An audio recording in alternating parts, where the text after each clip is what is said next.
Assalamualaikum warahmatullahi wabarakatuh. Di sini saya akan menjelaskan materi perpajakan 2, yang materi pertama mengenai konsep dan dasar hukum pajak penghasilan dengan dosen pengampu yaitu Bapak Wirmi Eka Putra dan yang disusun oleh saya sendiri yaitu Syafira Ramadhani dengan NIM C1C020110. Materi pembahasan kita yaitu yang pertama konsep pajak penghasilan, yang kedua dasar hukum pajak penghasilan. Materi pertama yaitu konsep pajak penghasilan. Setiap tahun, wajib pajak harus menyampaikan surat pemberitahuan atau SPT untuk melaporkan berapa besar penghasilan yang diperolehnya serta pajak penghasilan atau PPh yang terutang dalam tahun pajak tersebut. Meski demikian, tidak semua penghasilan wajib dikenakan PPh. Dalam ketentuan perpajakan di Indonesia, terdapat pengecualian subjek pajak dan objek yang tidak dikenai PPh. Secara umum, PPh merupakan pajak atas penghasilan yang diperoleh atau diterima oleh wajib pajak, baik orang pribadi maupun badan. Dasar hukum pengenaan PPh ini tercantum dalam pasal 4 ayat 1 UU PPh yang menjadi konsep dasar PPh di Indonesia. Berikut bunyi pasal 4 ayat 1 UU PPh, yaitu yang menjadi objek pajak adalah penghasilan, yaitu setiap tambahan kemampuan ekonomis yang diterima atau diperoleh wajib pajak, baik yang berasal dari Indonesia maupun dari luar Indonesia, yang dapat dipakai untuk konsumsi atau untuk menambah kekayaan wajib pajak yang bersangkutan dengan nama dan dalam bentuk apapun. Pada dasarnya terdapat 5 prinsip yang terkandung dalam pasal ini. Prinsip pertama terkait dengan setiap tambahan kemampuan ekonomis. Klausul mengarah pada setiap tambahan kemampuan untuk menguasai barang dan jasa yang didapat oleh wajib pajak dalam tahun pajak tertentu. Maksud kata tambahan di sini adalah jumlah neto penghasilan, yaitu jumlah penerimaan atau perolehan penghasilan bruto yang dikurangi dengan biaya mendapatkan, menagih, dan memelihara terkait penghasilan tersebut. Prinsip yang kedua terkait dengan yang diterima atau diperoleh wajib pajak. Klausul dapat diartikan pengenaan PPh dilakukan hanya atas tambahan kemampuan ekonomis yang telah menjadi realisasi. Definisi realisasi dalam hal ini mengambil alih konsep akuntansi, yaitu penghasilan yang telah dapat dibukukan secara cash basic maupun accrual basis. Prinsip yang ketiga terkait dengan yang berasal dari Indonesia maupun yang berasal dari luar Indonesia. Klausul ini mengacu pada sistem pemajakan worldwide income atau WWI yang diterapkan kepada subjek pajak dalam negeri terkait kewajiban pajak objektifnya. Dengan sistem pemajakan WWI, semua penghasilan yang diterima atau diperoleh wajib dikenai PPh, baik yang berasal dari Indonesia maupun dari luar Indonesia. Hal ini berbeda dengan sistem territorial income yang diterapkan bagi subjek pajak luar negeri, di mana hanya penghasilan yang berasal dari Indonesia yang dikenai PPh.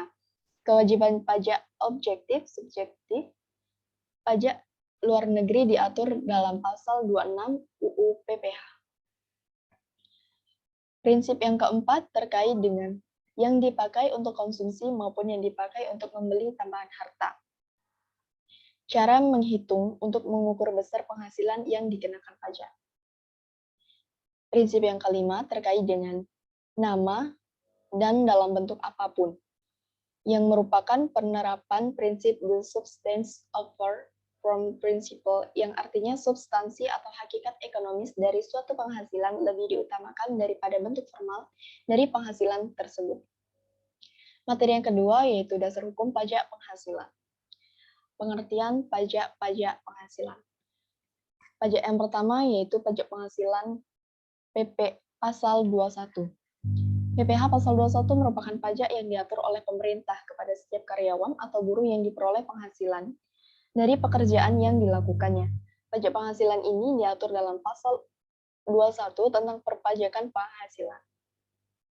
Dasar hukum pajak penghasilan pasal 21, pengenaan PPh pasal 21 berdasarkan kepada peraturan pemerintah dari Direktorat Jenderal Pajak yang bernomor per 32 PJ 2015 yang mengatur tentang pembebanan penghasilan kena pajak atas semua profesi yang dilakukannya. Undang-Undang Nomor 36 Tahun 2008 dan undang-undang lainnya yang mengatur tentang pajak penghasilan yang harus dibebankan kepada setiap warga negara Indonesia yang memiliki penghasilan atas profesinya. Dasar hukum Yang mengatur PPh pasal 21 ini pun diperkuat dengan adanya keputusan Menteri Keuangan nomor 101 garis miring PMK titik 0110 garis miring 2016 dan nomor 102 garis miring PMK titik 010 garis miring 2016 yang mengatur dasar-dasar pengenaan hukum penghasilan yang wajib dipotong pajak. Pajak yang kedua yaitu pajak penghasilan pasal 22. PPh pasal 22 merupakan pajak yang dikenakan pada badan usaha, baik milik pemerintah maupun badan usaha swasta, yang melakukan kegiatan ekspor dan impor. Pajak jenis ini memiliki tarif yang bervariasi dan bergantung dari pemungut serta objek dan jenis transaksinya. Ketentuan tersebut berdasarkan Undang-Undang Nomor 36 Tahun 2008 tentang Pajak Penghasilan.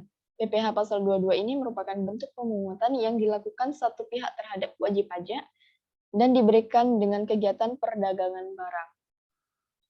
Pajak yang ketiga yaitu pajak penghasilan pasal 23.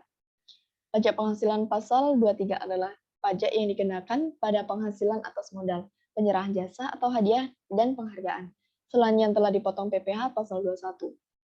PPh pasal 23 biasanya terjadi ketika ada transaksi antara pihak pemberi penghasilan atau pemberi atau penerima jasa dengan yang menerima penghasilan atau seperti penjual atau pemberi jasa. Pajak yang keempat yaitu pajak penghasilan pasal 24. Pajak penghasilan pasal 24 adalah peraturan yang mengatur hak wajib pajak untuk memanfaatkan kredit pajak mereka di luar negeri untuk mengurangi nilai pajak terhutang yang dimiliki di Indonesia, sehingga jumlah pajak yang harus dibayar di Indonesia dapat dikurangi dengan jumlah pajak yang telah mereka bayar di luar negeri, asalkan nilai kredit pajak di luar negeri tidak melebihi hutang pajak yang ingin dibayar di Indonesia. Pemanfaatan kredit pajak di luar negeri ini dimaksudkan agar wajib pajak tidak terkena pajak ganda. Pajak yang kelima yaitu pajak penghasilan pasal 25. Pajak penghasilan pasal 25 memuat aturan tentang bagaimana wajib pajak mengangsur kewajiban pajak di muka sehingga wajib pajak tidak mempunyai beban utang pajak yang besar yang harus dibayar ketika batas waktu penyampaian surat pemberitahuan tahunan pajak penghasilan. Kewajiban angsuran pajak ini akan timbul ketika wajib pajak mempunyai utang pajak penghasilan kurang bayar di surat pemberitahuan tahunan pajak penghasilan. Lanjut, yaitu dasar hukum pajak penghasilan. Dasar hukum untuk pajak penghasilan adalah Undang-Undang Nomor 7 Tahun 1983, kemudian mengalami perubahan berturut-turut dari mulai UU Nomor 7 dan tahun 1991, UU Nomor 10 dan tahun 1994, UU Nomor 17 dan tahun 2000, serta terakhir UU Nomor 36 dan tahun 2008. Di Indonesia, awalnya pajak penghasilan diterapkan pada perusahaan perkebunan yang banyak didirikan di Indonesia. Pajak tersebut dinamakan dengan pajak perseroan atau PPS. Pajak perseroan adalah pajak yang dikenakan terhadap laba perseroan yang diberlakukan pada tahun 1925. Setelah pajak dikenakan hanya untuk perusahaan-perusahaan yang didirikan di Indonesia. Berangsur-angsur akhirnya diterapkan pula pajak dikenakan untuk perorangan atau karyawan yang bekerja di suatu perusahaan. Terima kasih, sekian presentasi saya mengenai materi yang pertama ini, kurang lebihnya saya mohon maaf. Saya akhiri, Wallahul muwaffiq ila aqwamit thoriq. Wassalamualaikum warahmatullahi wabarakatuh.